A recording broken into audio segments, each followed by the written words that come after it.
अस्सलाम वालेकुम students, I hope कि आप सब ठीक होंगे।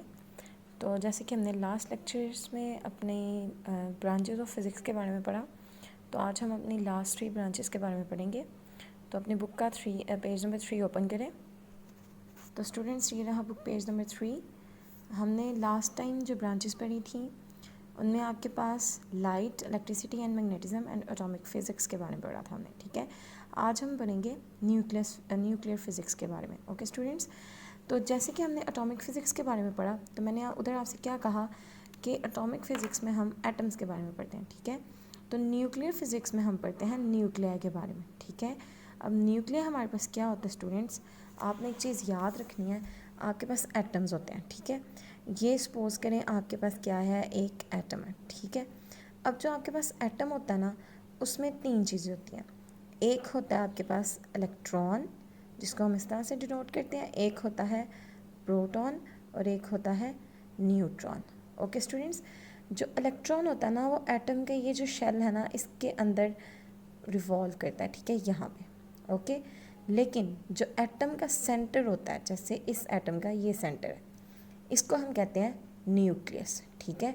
यहाँ पे हमारे पास 2 चीज़ें होती हैं, एक हमारे पास आ जाता है प्रोटॉन और एक आ जाता है न्यूट्रॉन।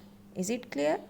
आपके पास जो एटम होता है उसकी सराउंडिंग में हमेशा इलेक्ट्रॉन रिवॉल्व करता है, और एटम के सेंटर में जो न्यूक्लियस होता है उसमें हमारे पास 2 चीज़ें होती हैं, एक होते हैं प्रोटॉन्स और एक होते हैं न्यूट्रॉन्स। ओके, अब सेकंड क्या होता है, जो इलेक्ट्रॉन होता है आपके पास, उस पर आपके पास नेगेटिव चार्ज होता है, ठीक है। और जो प्रोटॉन होता है आपके पास, उस पर आपके पास पॉजिटिव चार्ज होता है, ठीक है स्टूडेंट्स। और जो न्यूट्रॉन होता है ना, वो न्यूट्रल होता है, उस पर हमारे पास कोई भी चार्ज नहीं होता। आई होप कि आपने ये पॉइंट गेट कर लिया होगा।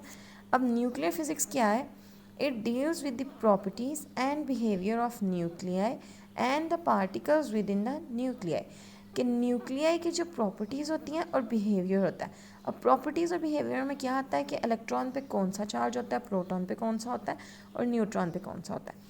सेकेंडली क्या होता है कि जो आपके पास पॉजिटिव चार्जेस होते हैं वो एक दूसरे को रिपेल करते हैं, इसी तरह से जो नेगेटिव चार्जेस होते हैं वो भी एक दूसरे को रिपेल करते हैं, यानी पीछे हटाते हैं।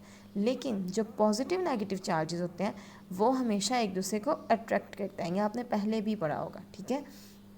तो हम न्यूक्लियर फिजिक्स में प्रॉपर्टीज़ के बारे में पढ़ते हैं और बिहेवियर के बारे में पढ़ते हैं, किसके, न्यूक्लियस के और with in the nucleus. Okay students, उसके बाद है नेक्स्ट है हमारे पास प्लाज्मा फिज़िक्स। ओके, तो स्टूडेंट्स आपने इससे पहले 3 स्टेट्स के बारे में पढ़ा, ठीक है, जिसमें आपके पास सॉलिड, लिक्विड एंड गैस आती है। अब प्लाज्मा बेसिकली क्या होते हैं, आयंस होते हैं, ठीक है। Ions is the 4th state of matter, ठीक है। जो 4th स्टेट ऑफ मैटर है उसको हम प्लाज्मा कहते हैं, जिसको हम आयन भी कहते हैं, ठीक है। तो आयंस की स्टडी के लिए कि उनकी प्रोडक्शन क्या है, उनकी प्रॉपर्टीज़ क्या हैं, ठीक है, वो हम किस में पढ़ेंगे, प्लाज्मा फिज़िक्स में। ओके, नेक्स्ट ब्रांच है आपके पास जियोफिज़िक्स। जैसे कि हमने जब पढ़ा था आपके पास इंट्रोडक्शन टू फिज़िक्स, तो वहाँ पे हमारे पास 5 डिसिप्लिन आए थे, ठीक है, जिसमें एक जियोलॉजी भी था। जियोलॉजी में मैंने आपको बताया था कि ये अर्थ के अबाउट होती है, ठीक है। इसी तरह जियो फिज़िक्स क्या है, जिधर वर्ड जियो यूज़ हो जाए आपने समझ जाना है कि यहाँ किसकी बात हो रही है, अर्थ की बात हो रही है, ठीक है। तो जियो फिज़िक्स में हम क्या करते हैं, internal structure of the earth के बारे में पढ़ते हैं कि अर्थ का जो इंटरनल स्ट्रक्चर है वो किस तरह से है, ठीक है। आई होप कि आपने ब्रांचेस को अच्छे तरीके से समझ लिया होगा और याद भी कर लिया होगा। आज जो आपको 3 ब्रांचेस पढ़ाई गई हैं, आपने इन तीनों को भी अपनी नोटबुक पर लिखना है और अच्छे तरीके से याद करना है। और जब आप लोग मंडे को आओगे तो जो आपको अभी तक पढ़ाया गया उसमें से आपका छोटा सा टेस्ट लिया जाएगा और देखा जाएगा कि क्या आप लोगों में कैपेबिलिटी है कि आप साइंस सब्जेक्ट्स के साथ आगे जा सकते हो या नहीं जा सकते। इसलिए आपने बहुत अच्छे तरीके से पढ़ के आना इन टॉपिक्स को। टेक केयर स्टूडेंट्स, अल्लाह हाफिज़।